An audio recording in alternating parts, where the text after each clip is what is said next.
Hi, my name is Jack Broing. I'm a retired chemical engineer and I've developed this video to support some of the teachers that I work with in the Cincinnati area who are introducing engineering concepts into their classrooms. In this tutorial, we'll look at how to use Google Draw to create an engineering drawing. This is a common task assigned to students in middle and high schools, and I've found that Google Draw is an easy to learn, easy to use, free app to create these drawings. We'll first talk about what an engineering drawing is, what are some things that are specified on the drawing, and lastly, we'll look at how you actually produce the drawing in Google Draw. So let's get started. An engineering drawing is really a language in graphical form that engineers use to communicate their design ideas. Typically, these drawings are used to construct something and as such need to be unambiguous and clear so that anyone could produce the items specified in the drawing. For most engineering drawings, there might be 3 or more views depending on the complexity of the part. In this example, you might draw a bottom or top view, a front view, and a side view to help capture the various part details. Notice that if you had only provided a front view, for example, it would be very difficult to build this particular item.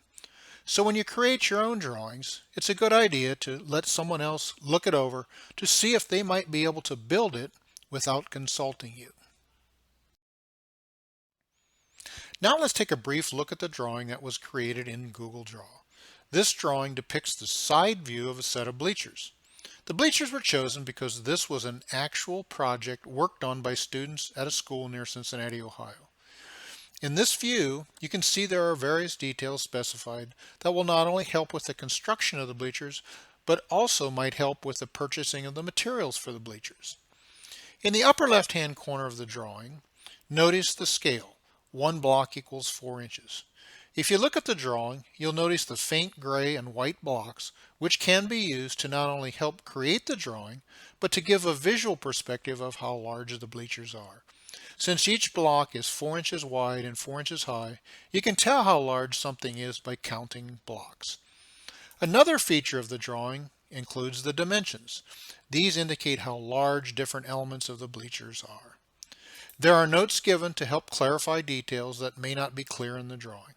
And lastly, arrows are used to help pinpoint which part a particular note or dimension is referring to. Now that you've seen the basics, let's deconstruct the drawing to see how it was produced in Google Draw.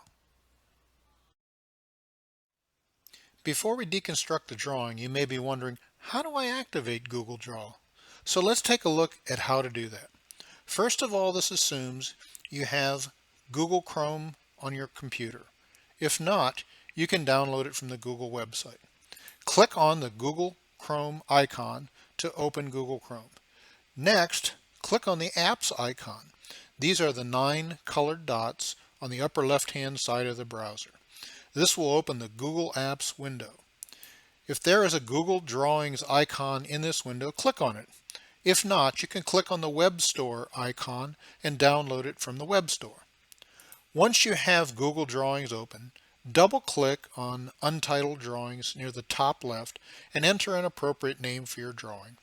Press Enter once you've entered the name. You're now ready to begin your drawing. So now let's take a look at some of the drawing tools available to you by deconstructing our bleacher drawing.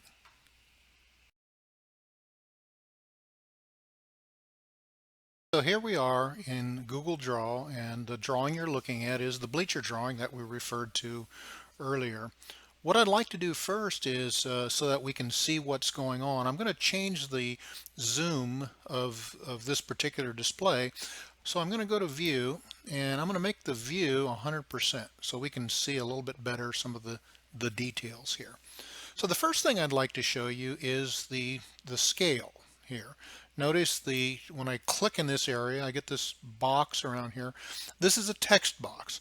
Text box you can get by coming up here to Insert, Text Box, and I can make it as big as I want, and I'll just type 1 block equals 4 inches. Okay, so that's how I created that block up there.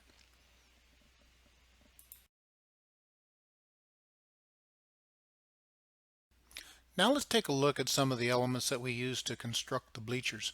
I'm going to start over here with this backrest, and I'll drag it over here just to show you what it is. Basically, that's a straight line. If you want to draw a straight line, you come up here to the Select Line tab here. I'm going to click on Line and draw a vertical line. Okay.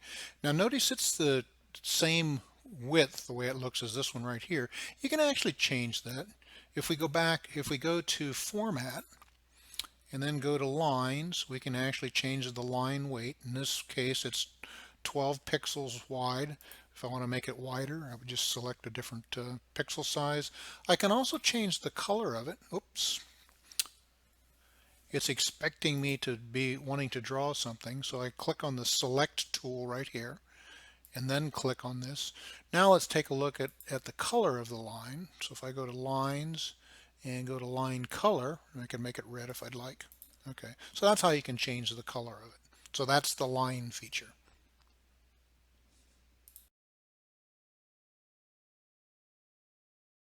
Now let's take a look at something called the elbow connector. I'm always looking for ways to simplify how these drawings are done. And I found one with the elbow connector right here. I'm going to select the selector tool and drag this over here. And notice how I have a horizontal element, a vertical element, and a horizontal element, which fits really well with what I'm trying to do, and that is to make a seat and a footrest. So basically, to do that, I can go over here to my line tool, select the elbow connector. Now, depending on which way you drag, if I put my mouse here, hold my left mouse button and drag this direction, it makes this element in this direction. If I go the other way, if I hold my mouse button down and go this way, it makes it in the other direction. So you have to choose how it is that you want to draw it. So that's the elbow connector.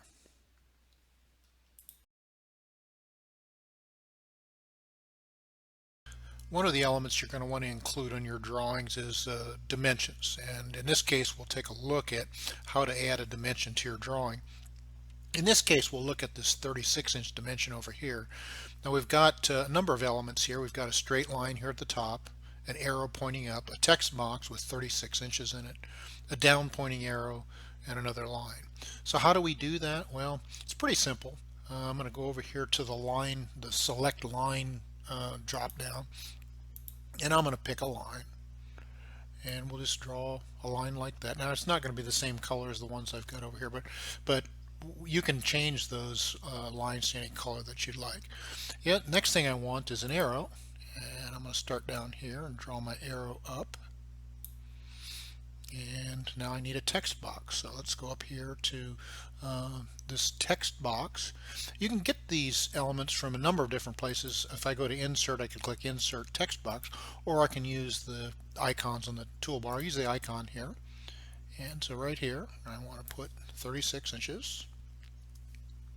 Okay, and I'm going to move that over just a little bit using my arrow keys. So there's the text box. Now, one of the things you can do is you can actually copy elements. So I want to copy that arrow.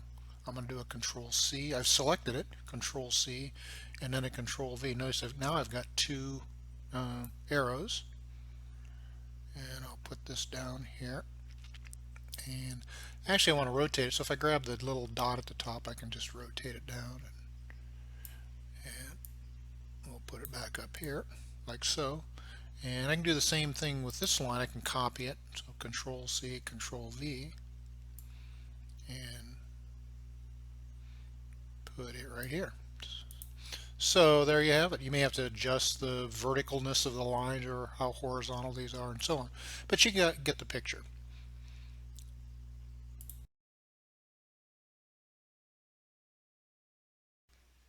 To make your drawings easier to understand, a lot of times it's good to put notes in the drawing that clarify what it is that you mean by a particular element.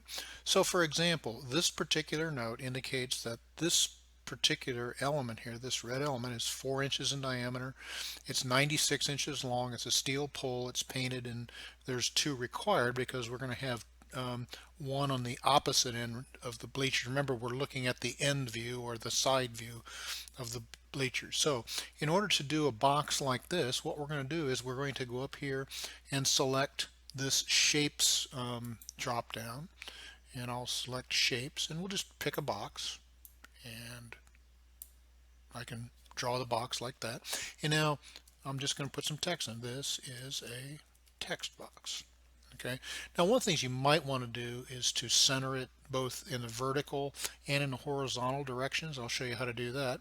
If you click on the edge of the box, okay, and then come over here to the, you've got a positioning icon, if you will.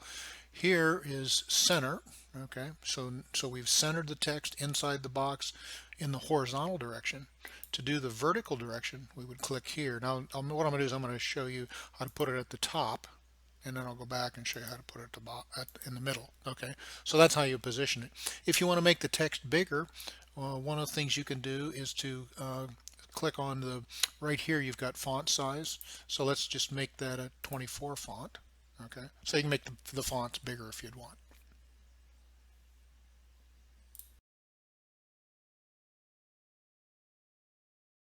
The last thing we're going to do here is to create an irregular shape. Notice how I've created this hole here to insert this post. We're going to fill that with concrete to a depth of 24 inches based on this note here. And the hole, when you dig it with a shovel, is not going to be perfectly square sides and so on. So in your particular drawing, you may need to show some sort of irregular shape. Pretty simple to do. If you go back up to the line select tool right here, click on scribble, and we'll just draw it down. And notice it is a really irregular shape. When I let go of the mouse button, and then it finalizes the drawing. So easy way to draw a shape that's not square or round and so on.